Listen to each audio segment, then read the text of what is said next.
Muito boa noite, bem-vindo ao Gabinete de Crise. Estou falando aqui com Luiz Ujeda, que é doutor em Geografia e também presidente da Comissão Especial de Geodireito da OAB, doutorando em Direito pela Universidade de Coimbra, membro da Porto Advogados e CEO da empresa Geodireito. Bom, está apresentado. Luiz, meu objetivo de te convocar para o Gabinete de Crise aqui é que você comente a medida provisória 954, editada pela Presidência da República na sexta-feira, e que trata dos dados pessoais, né, carregados nos celulares dos cidadãos. Né? Fica à vontade, isso pode explicar a MP para quem não estiver familiarizado, e eu quero saber de você se essa MP representa alguma ameaça ao direito de cada pessoa, o direito constitucional aí da privacidade, enfim. O que você tem a dizer para nós aqui no gabinete? Muito obrigado, Cláudio. Boa noite a todos, a toda a equipe do Antagonista.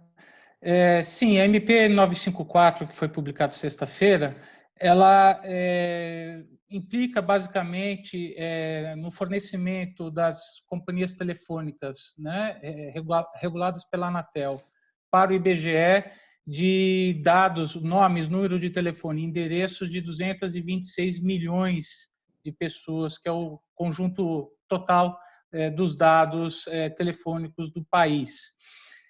Isso, de certa forma, poderia contribuir para o fortalecimento da Pesquisa Nacional por Amostra de Domicílios, do PNAD, voltado para o Covid, de maneira que existe a intenção de se fazer uma pesquisa amostral com 200 mil entrevistas. É como se fosse um grande call center, né? Você cria uma planilha e você começa a ligar para essas pessoas perguntando se estão doentes, se não estão doentes, e para poder levantar dados. Como eles passariam a ter os endereços das pessoas, isso facilitaria um trabalho estatístico, né? Ou seja, faria-se um levantamento disso. Não querendo te interromper, você, inclusive, num artigo recente no Estadão, você disse que o objetivo, né, dessa MP, ela dispõe sobre o compartilhamento de dados por empresas de telecomunicações com a Fundação IBGE, com o objetivo de apoiar a produção estatística oficial durante esse período de emergência da Covid. Sintetizando essa tua introdução, é isso? É isso, né? Tudo sempre sob o manto do sigilo estatístico, onde o IBGE é o grande centro desse eixo. Existe um grande problema estrutural dessa estratégia, que é exatamente a efetividade dessa iniciativa. Né? É uma iniciativa que atualizar cadastro, agenda de telefone é sempre muito importante, principalmente em épocas de pandemia. Mas não é uma ferramenta ágil para o combate a qualquer tipo de situação de contágio ou mesmo de monitoramento, como existem outras ferramentas atualmente que fazem isso. E o dado mais grave, que é aí onde a OAB, sob o meu ponto de vista, corretamente intercede, é exatamente sobre a questão da individualização do dado. Né? Esse dado está indo no nome da pessoa, no celular da pessoa, no endereço da pessoa, não são dados agregados. Né? Ou seja, você não está dizendo que existe uma pessoa entre uma faixa etária, do sexo tal, que está numa determinada localidade. Não, você está dizendo que é o José da Silva, que está no lugar tal, e tem um determinado padrão de consumo, até porque as companhias telefônicas têm tudo isso mapeado. Hoje em dia, a gente tem as grandes empresas de tecnologia dispõem desses dados, né? O Big Data, né?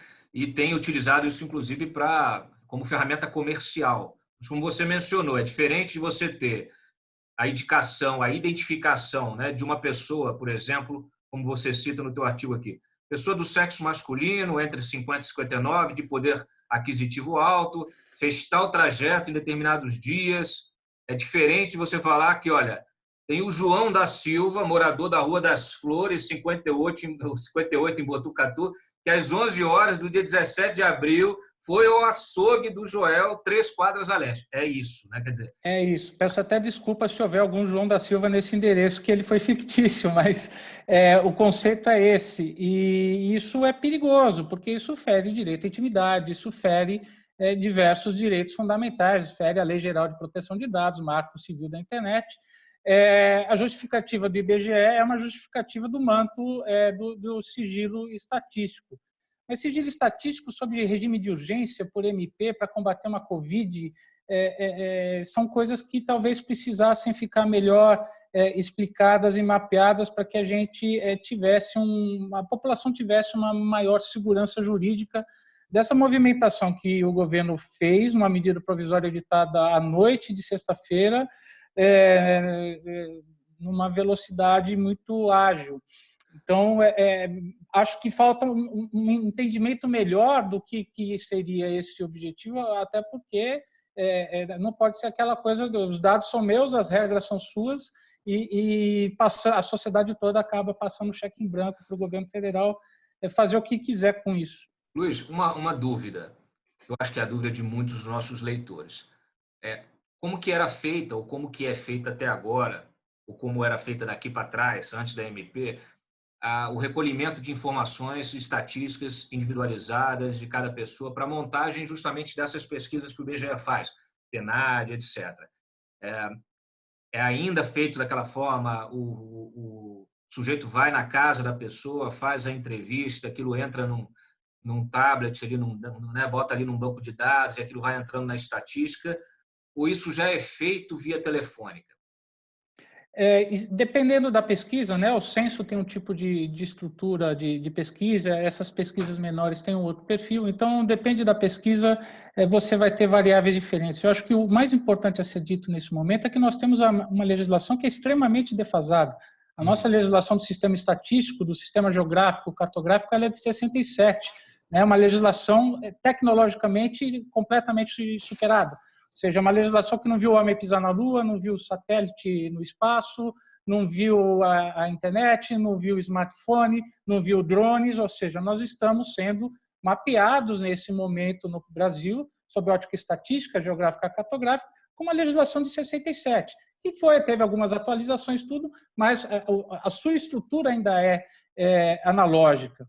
E isso está, num momento de crise sanitária, né, de uma crise de saúde como nós vivemos, cobra uma conta cara, porque nós não temos um banco de dados que possa suportar esse tipo de ação. Chegando ao caso, por exemplo, de quinta-feira passada, o Exército ter enviado ofício para prefeitos do interior do estado do Rio de Janeiro, solicitando o número de covas, número de cemitérios no município, para eles poderem estimar dados mínimos para eventuais situações de emergência.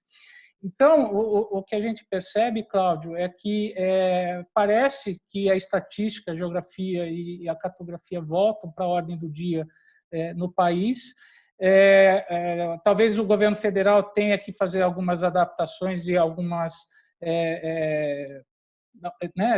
criar uma nova situação via ou uma nova MP ou uma outra solução que permita à população ficar segura e com segurança jurídica em relação aos seus dados, mas também me parece que o Congresso Nacional pode ter um papel bastante assertivo nisso, porque a nossa Constituição Federal prevê, lá no artigo 21, inciso 15, que compete à União legislar sobre cartografia, estatística e geografia oficial. Isso nunca foi regulamentado. Né? Ou seja, nunca foi regulamentado. Você menciona, dentro desse contexto justamente da necessária atualização, né? Você menciona aqui que a Infraestrutura Nacional de Dados Espaciais, que foi criada para dar segurança jurídica, mas a base da nossa política geográfica foi desmontada com a extinção da Comissão Nacional de Cartografia, pelo decreto de 9.759, de 11 de abril de 2019. Por que extinguiram aí essa comissão de cartografia? Aí nós temos duas fragilidades jurídicas, exatamente pelo fato do nosso Congresso Nacional nunca ter regulamentado via legislativa esses sistemas. Por quê? Porque o decreto da Infraestrutura Nacional de Dados Espaciais, que é o decreto 6666 de 2008, ele é um decreto muito bem escrito, tecnicamente bastante apropriado, mas ele não está ligado a legislação nenhuma, ele está solto. É um decreto que não se conecta com uma legislação. E o decreto, que era um decreto sem número, que tinha constituído a Comissão Nacional de Cartografia, É um decreto que, de certa forma, foi extinto naquele decreto do governo Bolsonaro que extinguiu diversos conselhos, comitês. Conselhos, comissões, perfeito.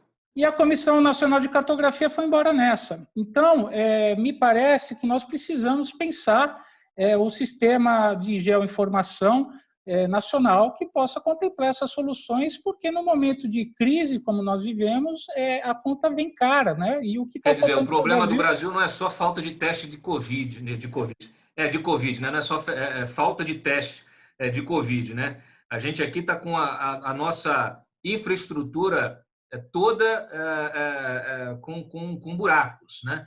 Aí, ou por omissão do Congresso, ou por tropeço aqui do Executivo, pelo que eu estou vendo em relação a essa MP. Aliás, você até chegou a mencionar, eu queria abordar um pouco mais detidamente, a OAB apresentou ao Supremo hoje uma ação direta de inconstitucionalidade, nós registramos mais cedo, para derrubar justamente essa MP. Segundo aqui a ação da OAB, o texto diz o seguinte, olha, a MP deveria ter estabelecido uma governança colegiada em relação aos dados, com a participação do Poder Executivo, Ministério Público, advocacia, setor privado, academia, sociedade civil, e em não o fazendo, a medida viola o postulado de proteção efetiva do cidadão, sua privacidade, sigilo de dados penais, fecha aspas. Aí eu também fico na dúvida aqui, com tanta gente participando desse negócio, se a gente está falando de sigilo, quer dizer, qual é o caminho diante da gente dessa história de comissão do Congresso e também desse tropeço do Executivo, qual é o caminho que você sugere que se siga para restabelecer uma política que seja eficaz, com rapidez, num momento de emergência como esse, e que, ao mesmo tempo, se cerque, né, da proteção necessária ao sigilo do cidadão? O país precisa de dados, Cláudio. Acho que essa é a grande conclusão. As fake news elas se propagam porque nós não temos dados, né? Ou seja, o argumento do WhatsApp no grupo de amigos, no grupo da família, quando você não tem dados, qualquer coisa cabe. As pessoas tiram suas conclusões de forma aleatória. Acaba até muitas vezes negando a própria ciência, como existem teorias de terraplanismo e outras coisas. Ou seja, nós precisamos de dados. E sem esses dados, a gente não consegue aferir se as pessoas realmente estão morrendo, se não estão morrendo, se é uma gripe pequena, se é uma gripe forte, porque nós não temos como mensurar. Só para te dar um número simples, né? O Brasil é um dos países que menos testa a população em Covid no mundo. Por exemplo, nós testamos 6 vezes menos o Irã. Não estou falando de um país europeu, ou os Estados Unidos, o Irã. Né? Nós, nesse momento, testamos 6 vezes menos do que o Irã, com uma população 2,5 vezes maior.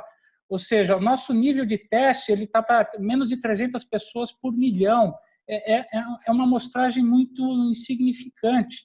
Né? Então, o nosso ministro da Saúde, o Tati, ele faz certo ao dizer que nós precisamos testar e testar. É correto.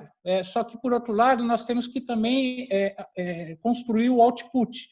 Depois que testarmos, como é que nós vamos organizar essa informação para que ela possa ser disseminada o mais rápido possível em todas as entidades federadas e o país tenha um comando único. E esse sistema hoje no Brasil está esfarelado. Agora, olha só para a gente encerrar aqui. Pelo menos 5 países usam celulares para rastrear a pandemia, justamente para evitar aglomerações, etc. A gente sabe que, inclusive, o ministro Marcos Pontes chegou a anunciar uma medida parecida, o Dória, em São Paulo, anunciou, aí virou um problema político, né? O Bolsonaro foi para cima, enfim, o resultado que se teve foi essa MP. O que está sendo feito lá fora é o correto?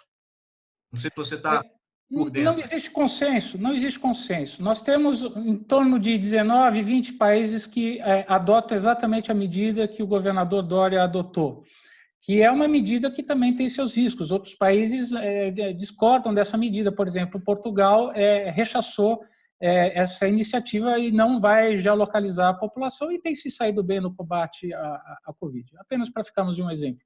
Então, não é uma questão pacífica. Israel aprovou em primeiro turno uma legislação de política pública de geolocalização da população na semana passada. Não existe uma fórmula mágica no mundo nesse momento. Agora, existem fórmulas que as pessoas e os países não estão cogitando. E a fórmula apresentada pela medida provisória na semana passada, salvo o melhor juízo, é uma dessas ferramentas, porque é uma ferramenta que já deveria, de certa forma, ter sido construída dentro de um determinado requisito, observar a proteção dos direitos das pessoas, e isso já deveria ser uma política pública posta, e não feita de uma forma emergencial. Já que estamos no meio da emergência, talvez nós precisemos de políticas mais assertivas e mais digitais. E aí talvez valha a pena repensar a estratégia que o próprio ministro Pontes apresentou, que de certa forma segue o que está sendo feito em boa parte dos países mundiais e tem demonstrado um nível de eficácia interessante. Garantindo o direito do cidadão. Bom, sempre. Muito obrigado, Luiz Ujeda. Agradeço aí a sua participação no nosso gabinete de crise. Estamos abertos aí para eventuais discussões sobre isso. Esperamos que o Congresso e o próprio Executivo se manifestem. Um abraço. Inclusive, a OAB também, só para finalizar, talvez até por uma ação direta de inconstitucionalidade por omissão, pelo fato do Congresso Nacional não ter regulamentado essa matéria até hoje. Perfeito. Muito obrigado pela oportunidade. Um abraço. Muito obrigado, Luiz Ujeda. Um abraço. Obrigado.